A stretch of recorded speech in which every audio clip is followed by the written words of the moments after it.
Hello and a warm welcome once again to another one of our special broadcasts on the Delhi Assembly elections. Today, we shall speak about the story of the grand old party which keeps making promises. The reason why I'm holding this poster before you, and it's a rather interesting poster, because if you look at this poster, won't you be asking yourself, when was the last time you saw someone like Sheila Dikshit, the late Chief Minister of Delhi, when was the last time a person who's no more was actually the lead campaigner for a political party? Well, that, in a nutshell, is the story of the Congress party.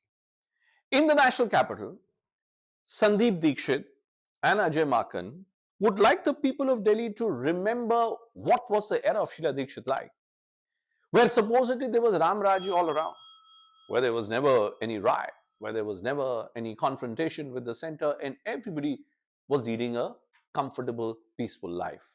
That, of course, changed the day Arvind Kejriwal of the Aam Aadmi Party entered Delhi's political theatre. जब भी दिल्ली में कोई FIR होती है बलात्कार होता है, शीला दीक्षित कहती है पुलिस हमारे कंट्रोल में नहीं है, पुलिस हमारे कंट्रोल में नहीं है और कट लेती हैं.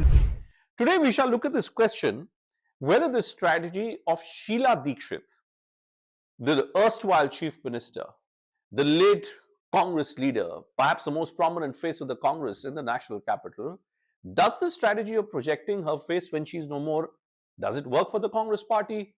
Does this move of going back deep into history to look for answers for the present and the future, does the strategy work? So first up, let's give you some numbers. What was the story for the Congress party when Sheila ji was not the chief minister? In 2013, when the first round of assembly elections which were held, when Sheila Dikshit was dethroned as the chief minister of the Congress party, the Congress party ended up losing 35 seats in 2013. In 2015, the Congress got reduced to 0 seats.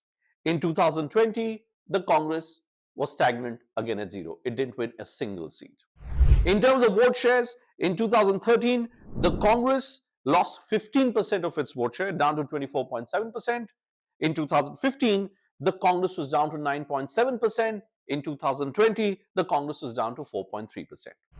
Now, this is the starting point for the Congress party. In how many seats has the Congress ended up losing its deposits? It's a rather interesting study. In 2013, the Congress, having contested on 70 assembly segments, it ended up losing its deposit on 8 seats. In 2015, it lost its deposit in 62 out of those 70 seats, and then in 2020, it lost its deposits in 63 out of the 66 seats that it contested. This is the framework that we're talking about. In this framework enters Sheila Dikshit, enters Sandeep Dikshit, enters Ajay Makan. In this framework enters the Congress party's guarantee 2,500 rupees per month per woman in India, bettering the 2,100 rupees per month per woman that has been offered by the Aam Aadmi Party. There is Mohalla Clinic, there is free healthcare, there is free education, there is free electricity, there is free pani which is being offered by the Aam Aadmi Party. The Congress party is promising 25 lakh rupee healthcare insurance for all people in the national capital. Now I have a simple question, folks. Why is it that since 2019, almost every election that we have seen, the 2019 Lok Sabha elections, what did the Congress speak about? Nyay. What was the Nyay? 72,000 rupees per annum for the poorest of the poor families was the commitment which was made by the Congress party. 20% families would have been assured of jobs in the government. 33% in Lok Sabha, Vidhan Sabha for women in government jobs. There was an expanded healthcare net also which was being promised by the Congress in 2019. In all subsequent assembly elections all the way till 2024, the Congress is stuck to its narrative. Freebies, freebies and freebies. Now just for a moment, compare the Congress's commitments of giving these freebies with the BJP's commitment also giving freebies. Shivraj Singh Chauhan, the former Chief Minister of Madhya Pradesh, he came up with the Ladli Lakshmi Yojana, which was then emulated by Eknath Shinde in Maharashtra with the Ladli Bahin scheme. Why is it that the same freebie, the same SOP, when offered by the Congress party, does not make it a magnet for the people? When the same SOP is offered by the BJP ends up winning that election. So, the fundamental question again comes back to trust.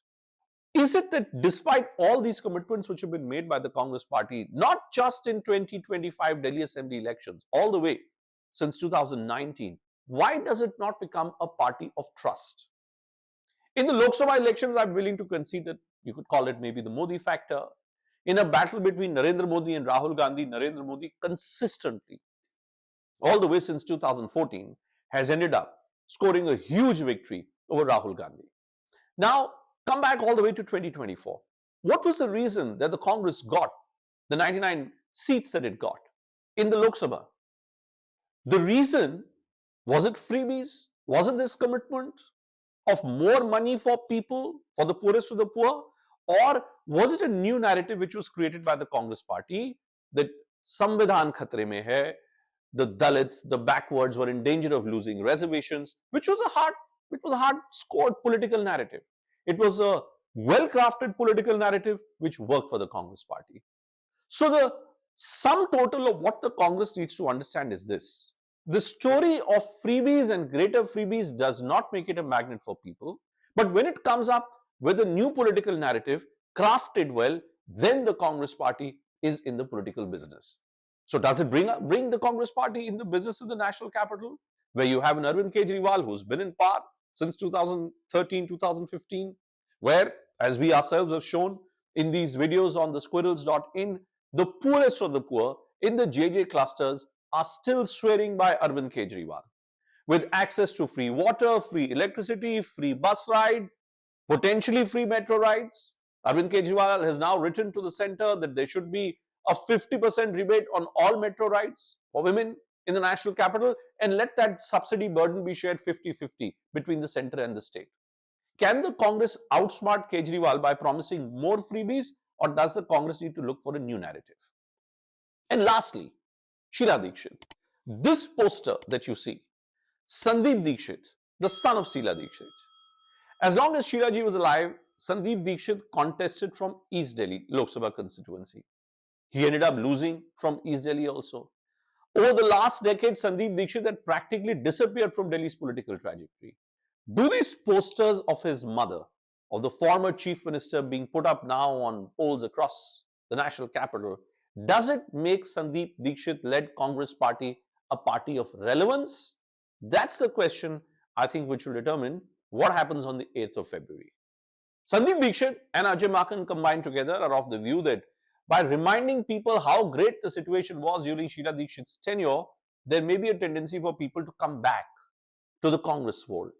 Those voters who shifted to the Aam Aadmi Party away from the Congress, did they shift because they didn't like Sheila Dikshit? Did they shift because they didn't like the Congress party? Or were they simply swayed over by the populism, welfareism, freebies construct which was offered by Arvind Kejriwal? The rebel that Arvind Kejriwal was to becoming an alleged corrupt politician, which is the allegation which he faces now. Is the Congress in a position to make a dent on that mark? Is the biggest question which the Congress will have to ask itself.